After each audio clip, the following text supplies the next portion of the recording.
Well, hello again. It's your old Uncle Jeff with another family story on August 16th, 2011. This time it's about our 1958 trip to Florida. When I was outlining this, I realized that the three big trips our family took would take way longer than one vlog, and the one to Florida was probably the most interesting and had the most incidents happen. So in 1958, I was 8 and a half. Mom and Dad decided to take me out of school for the whole month of February, and we were going to go on a car trip to Florida to escape the Minnesota winter. Mrs. Van Norman, my teacher, lived across the street, and so we informed her ahead of time, and she worked before Christmas doing her lesson plans, got me all the worksheets and everything I needed for the unit for February, which I did over Christmas vacation before the unit for January. But back then it didn't really make much difference what order you did things in. So I had all my work done. And in the beginning of February, we got in the old blue Buick and started driving south. The first day we stopped in Owatonna, where Florence was buried, to lay flowers at her grave. I'd never been to a cemetery, so I wasn't sure what to expect. And we get there, and I look at the gravestone, and this is what I see. And I said to Mom, well, how come Daddy's name is on there? Well, she said, when Florence died, he, of course, bought a double plot and thought that that's where he would be, but don't worry, we'll all be together one day. And that's kind of how she fluffed over it. And they are indeed buried together at Lakewood Cemetery, and Randy and I have a crypt right next to them, and Randy's ashes are in his crypt already. So we continue on, going to Waverly, Iowa, and visited some of Mom's and Lloyd's old friends from there, and we stayed with them. Then the next day we went through Ottumwa, Iowa, and the Gunthers, who had been friends, neighbors back when Judy was a little girl, and she remembers them. They had now moved there and ran a candy store in the front of this old house they lived in. And it was a Sunday, the store was closed, but they gave me a bag and said, here, you can just go through and fill it with whatever you want. And I was like a kid in a candy store, literally. So I thought that was great. We continued on to Springfield, Illinois, where we stayed overnight, and I was quite excited to see the Lincoln House. That even as a third grader, I was aware that he was an important president, he'd been assassinated, and that he had something to do with freeing the slaves, although I wasn't exactly sure what slaves were. My parents said, well, the Negroes used to be slaves in the South, and the white people owned them, and then Lincoln set them free, and that was kind of a strange concept to me, having not grown up in that society.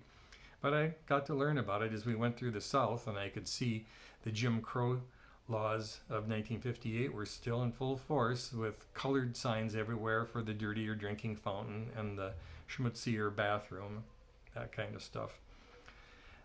We went through the Lincoln House, and it really impressed me that I actually was thinking about that I'm walking on the same floors that President Lincoln used to walk on. And I remember the smell in there was kind of like the old antique stores Mom used to take me to during that year when she and I were alone after Lloyd left, because she liked to go to antique stores, and I sort of disliked that smell and the fact that I couldn't touch anything.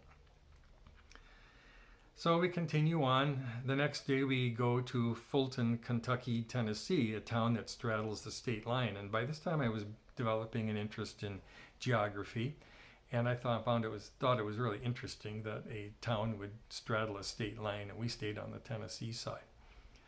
My nanny had given me a roll of 36 $1 bills, all taped end to end, which was the cost to buy me a big world map for my room, which had been remodeled earlier that year.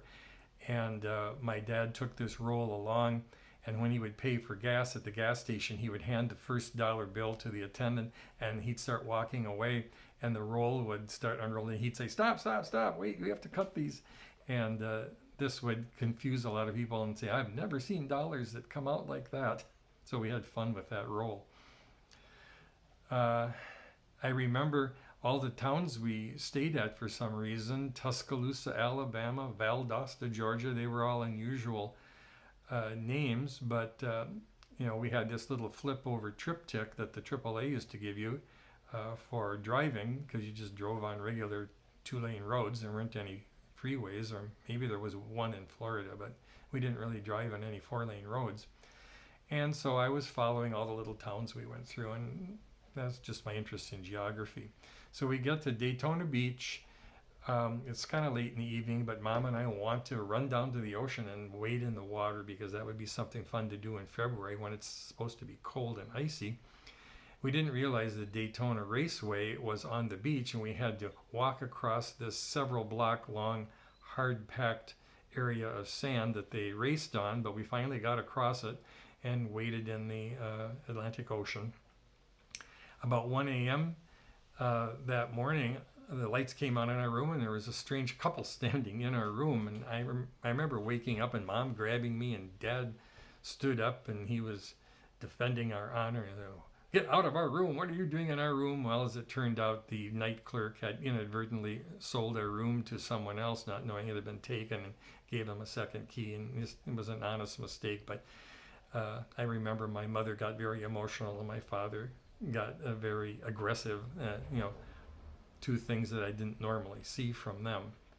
So we continue on down the next day to Pompano Beach, which is where we were going to stay at the Hillsborough House for 2 weeks. So it had a restaurant where you could eat, and it was right on the Atlantic Ocean. There was a couple there from Saginaw, Michigan, who had a boy my age, and so we started palling around together and doing everything together. And the couple and my folks chartered a boat to go deep sea fishing. We all went out on that. And I remember Dad caught a 53-pound amberjack, which was the largest one that year. He got a trophy. Mom caught a 25-pound African pompano, which was a prettier fish, and they had it stuffed, and it hung in my bedroom and followed me on every house move until the thing finally fell apart in Arizona.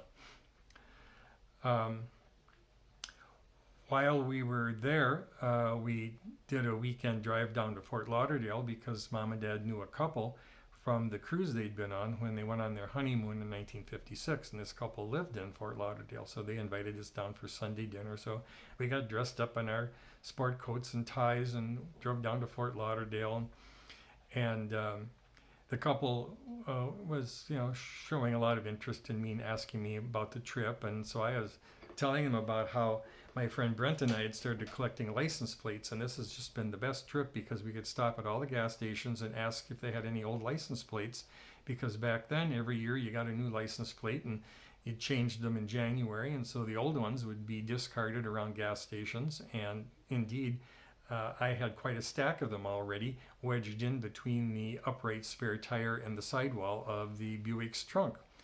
And so, they wanted to come out and see my license plates. So Dad gave me the car keys. I went and opened the trunk up and took the license plates and spread them all out on the trunk. And they oohed and ahed over them and say, okay, well, I slammed the trunk shut and we went back in for lunch. And when they came out, they said, where are the car keys? Well, of course, I'd left them on the floor of the trunk and they were locked in. And back in those days, cars were built really tight and there was no way to pry it open.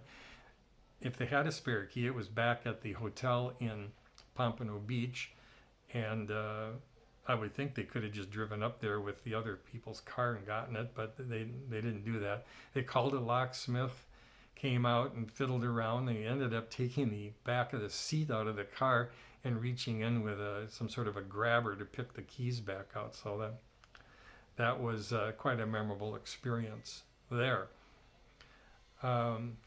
After our 2 weeks in Pompano Beach, we drove across to Tampa to sort of start our way back via New Orleans.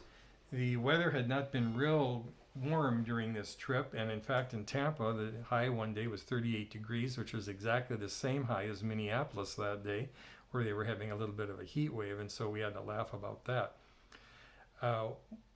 We were going to go to eat in a rather nice restaurant one evening, and we usually went about 5:30 because they wanted to eat early because I went to bed earlier, of course.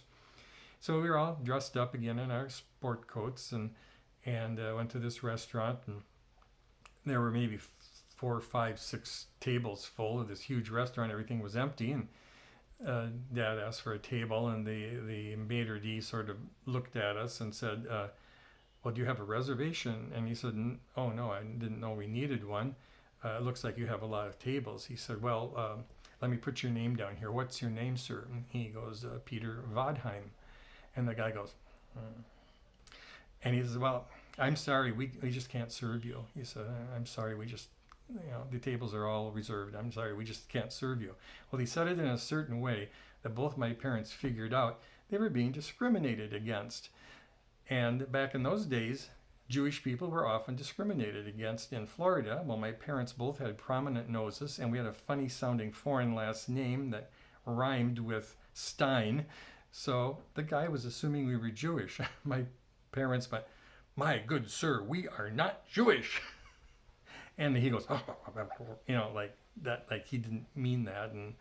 And so we stormed out of there. But that stuck in my mind. I remembered that years later. That'll come up in another blog.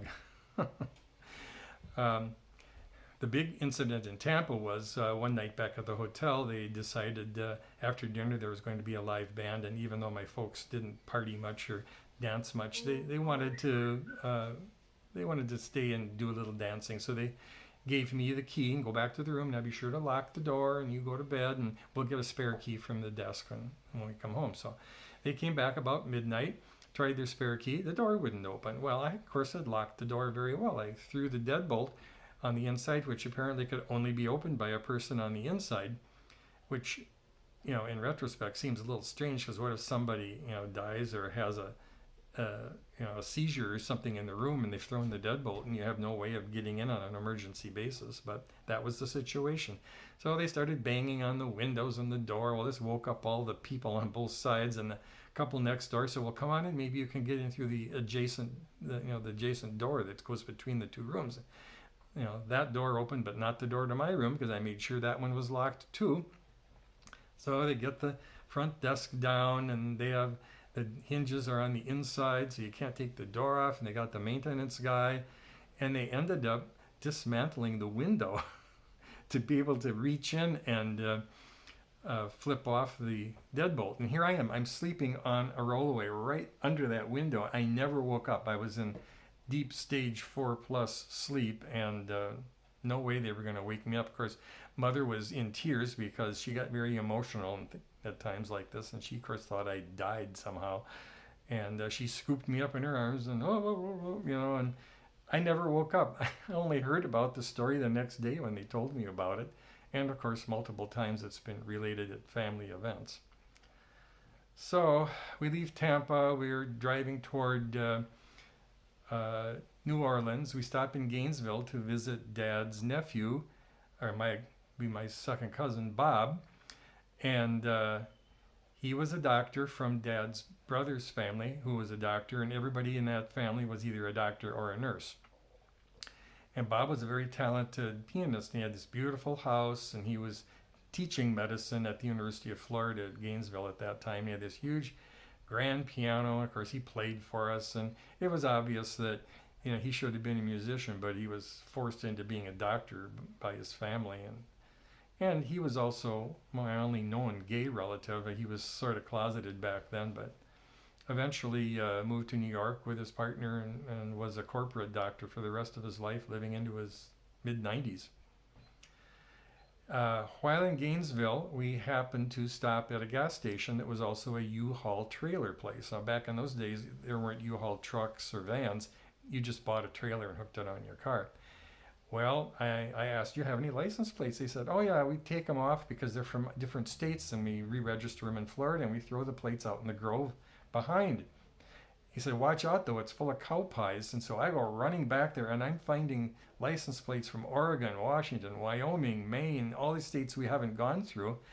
And they're, some of them are in cow pies, and I'm stepping in cow pies. That doesn't make any difference. I remember I had to pee really bad, and I just held it because I was gathering up all these license plates, and I got them back to the station, and my dad gave the attendant a tip, and he washed them all off with the hose, and I guess washed my feet off too. That was a real boon, a real treasure that I found there, and I had those license plates for years. Nailed them up on the garage on Olivia. I carried them to Minneapolis and even down to Phoenix, and I eventually sold the whole collection to a very advanced collector who lived in Kennebunkport, Maine, and he was very happy to get them.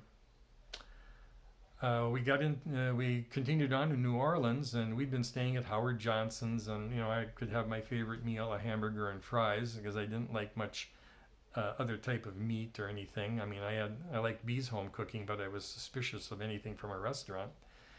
While we weren't staying at a Howard Johnson's, my mother had found this quaint little hotel in the French Quarter called La Petite Maison, which means the little mansion or the little house. And so we went there. Well, the place smelled like Lincoln's house and like the antique stores, so I immediately didn't like it. And in the room, the heating source was some sort of gas thing that was in an old fireplace, and it let off kind of a funny gas smell. Well, this reminded me of the story of when our gas stove exploded one Thanksgiving when I was 2 or 3 years old, and that Mom had a fear of gas, and I said, "We can't stay here. The fireplace is going to explode." And I'm, kind of trying to work on her weak points, but it didn't pay off. So we stayed there. Well, the front desk lady heard about my license plate collecting, and she knew I was fussing over having to stay in this funny hotel. That night, she went around to all her relatives, and I guess some of them ran a garage or something. But she came back the next day with a grocery bag chocked full of Louisiana license plates from trucks, semis, livery, cabs, every type of license plate Louisiana issued. She was able to get from this relative, and she presented them to me, and boy, she won my heart over, and staying at La Petite Maison was okay then. We stayed in New Orleans a few days. Folks took me to Jackson Square and had a chalk artist do a drawing of me in this orange sport coat that Mother thought I looked so cute in, but I didn't like it because it attracted attention.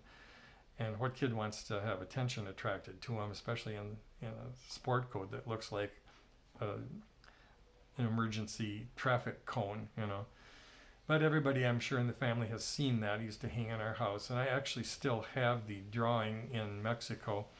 I had to get rid of the frame to move it down there, but maybe I'll have it reframed and hang it in my house and save it as a reminder of that trip. After that, we went and stayed in Natchez because Mom had to do a tour of all the antebellum houses that were down there with all the pillars. And then I got the idea that I knew where our house had, the idea for our house had come from, because she was in love with Tara from Gone with the Wind, and I didn't know about that, but I could see that style of house, and somehow that had been built in Olivia per my mom's desires. So we stayed in a funny named town in Iowa, Keokuk, I remember, after that, and then we were back to Olivia. So it was a very interesting trip. I learned a lot. I had my first exposure to seeing a lot of black people, or Negroes as everybody called them back then, and seeing that they were treated differently, and they did mostly service jobs, whereas back where we lived, white people did service jobs.